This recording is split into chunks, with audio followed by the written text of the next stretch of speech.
महाराष्ट्रात अनेक ऐतिहासिक ठेवे आहेत, पण काही ठिकाणं अशी असतात तिथे इतिहास फक्त वाचला जात नाही तर तो अनुभवता पण येतो.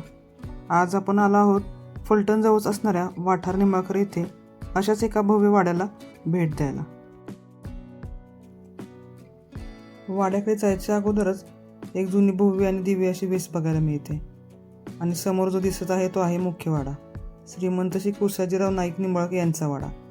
त्यांनी या वेशीच्या आतमध्ये आपल्या 9 मुलांसाठी स्वतंत्र असे 9 वाडे बांधले होते. वेशीतून प्रवेश करताच उजव्या बाजूला एक मंदिर आहे. ते मंदिर आहे प्रभू श्री रामचंद्रांचं.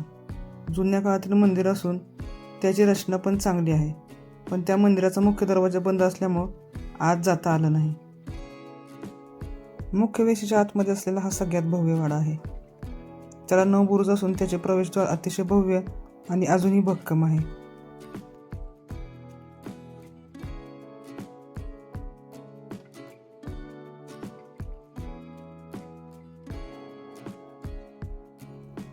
मुख्य प्रवेशद्वाराच्या आत जाताच 3 मजली इमारत बघायला मिळते.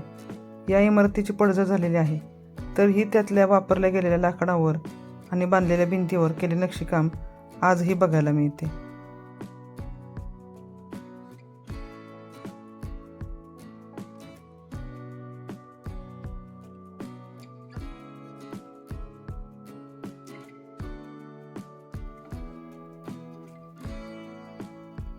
आज या वाड्याचे काही भाग काळाच्या ओघात जुने झाले आहेत, पण तरीही त्याची भव्यता आणि ओळख अजूनही कायम आहे.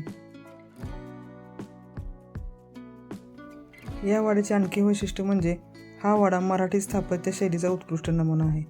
ऐतिहासिक परंपरा आणि संस्कृती जपणारा वारसा आहे, तसेच स्थानिक लोकांच्या अभिमानाचाही भाग आहे. समोर दिसते ते आहे या वाड्याचं अंगण, किंवा त्याला आपण चौकी म्हणू शकतो. त्याचा उपयोग त्यावेळी सभांसाठी केला जायचा.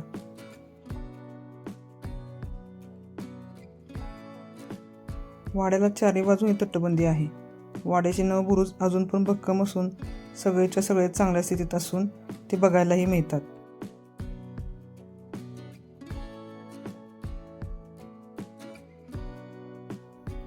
तटबंदीवर जाण्यासाठी 2 मार्ग आहेत. एक म्हणजे हा दगडी पायऱ्यांचा मार्ग आणि दुसरा म्हणजे भुयारी मार्ग.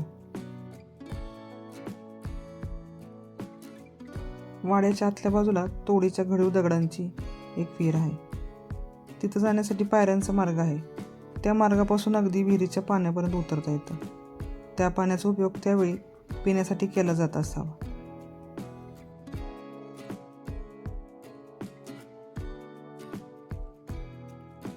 विहिरीच्या कठड्यावरून असं लक्षात येते की विहिरीला मोठीची पण सोय असावी.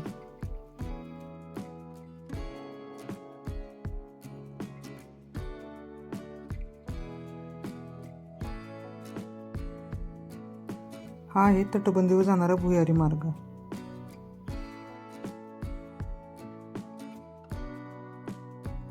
तटबंदीवर जाण्यासाठी असणाऱ्या या पायऱ्या अगदीच निमुळत्या आहेत, तरी पण त्या दगडांच्या पायऱ्यापेक्षा हा मार्ग आम्हाला तटबंदीवर जाण्यासाठी सुरक्षित वाटला.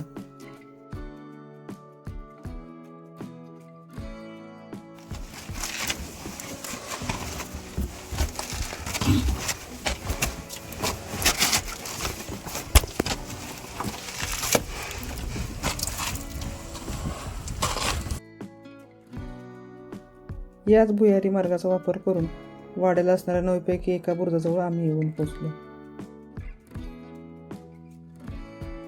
वाड्याच्या तटबंदीवरून खाली बघितल्यावर तुम्हाला त्या दगडाच्या पायऱ्यांचा अंदाज येईल.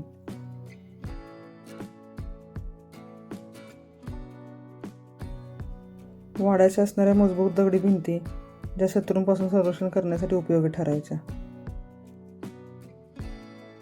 मुख्य दरवाजा खूप उंच आणि रुंद आहे. घोडेस्वार, पालखी किंवा रथ सहज आत जाऊ शकतील अशा पद्धतीने बांधला आहे. त्याला जाड फळ्यापासून बनवलेले असून बाहेरून लोखंडी पट्ट्या आणि मोठे काटे बसवलेले आहेत.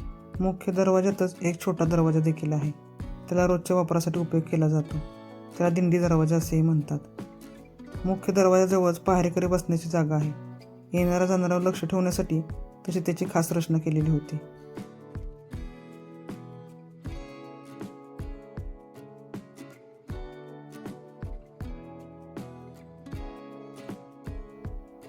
या वाड्याचे काही भाग जुन्याने जतन करण्याच्या अवस्थेत आहेत. काही ठिकाणी दुरुस्तीची गरज आहे, पण तरीही त्या वाड्याची भव्यता आणि ऐतिहासिक ओळख कायम आहे.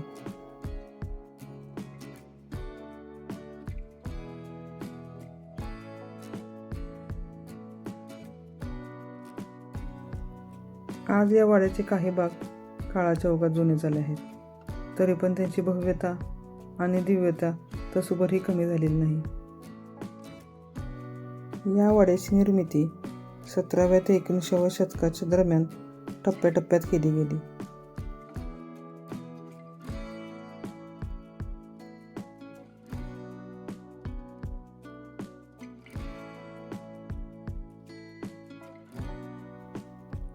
याच मुख्य वाड्याच्या बाजूला अजून वाडे आहेत, पण ते पडझड झाल्यामुळे वापरात नाहीत. 9 वाड्यांपैकी काही वाड्यात त्यांचे वंशज राहतात, त्यामुळे ते राहत असलेले वाडे सुस्थितीत आहेत. आज हा वाडा शांत उभा आहे, पण या भिंतीने एक काळ इतिहास जवळून पाहिलेला आहे.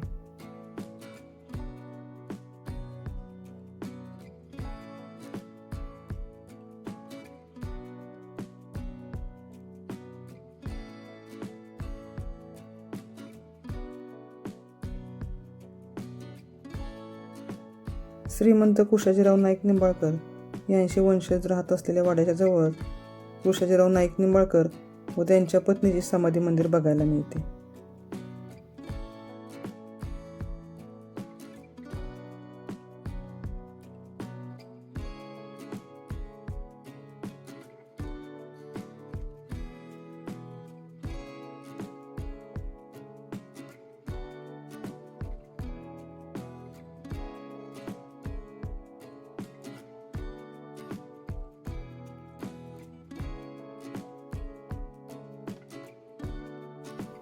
नऊ वाड्यांपैकी काही पडझड झालेल्या वाड्यात जाताही येत नव्हतं.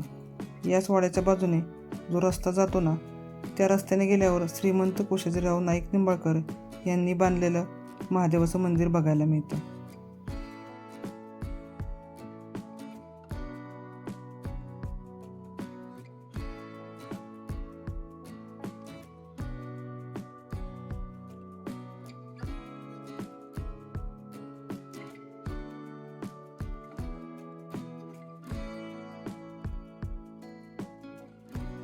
महादेव मंदिराच्या बाजूलाच समाधी मंदिर देखील आहे.